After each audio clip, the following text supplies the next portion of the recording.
ஒரு நல்லவர். அவர் கையில் எப்போவுமே தீப்பெட்டியோடு தான் சுற்றுவாராம். Man of the match. மற்றவங்க வாழ்க்கையில் ஒளி விளக்கு ஏற்றி வைக்கிறவராம் அவர். காலையில் டிஃபன் சாப்பிட்றோம்ல, அதோட நினைவுகள் என்ன சொல்லுவோம்? நல்ல நினைவுகள். நாஸ்டால்ஜியா. நாஸ்டால்ஜியா. எப்போ எவ்வளோ நேரம் வேணாலும் நம்ம தூங்குகிறோம். நைட்டு தூங்குகிறோம், காலையில் தூங்குகிறோம், மதியானம் ஆஃபீஸில் தூங்குகிறோம். காலையில் எந்திரிச்ச உடனே மட்டும் பல்லு விளக்குறோம். ஏன்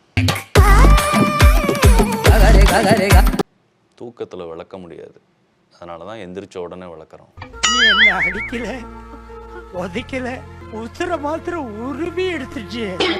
ஒருத்தர் ரொம்ப நொந்து போய் உட்காந்துக்கிட்டு இருந்தாராம். வாழ்க்கையில் அவ்வளோ கஷ்டங்கள். எல்லாரும் வந்து அவரை மொச்சு அவரை சாப்பிட ஆரம்பிச்சிட்டாங்க. அவர் நூடுல்ஸ் ஐட்டர், நொந்து நூடுல்ஸ் ஐட்டர். வான் பறந்த தேன் சிட்டு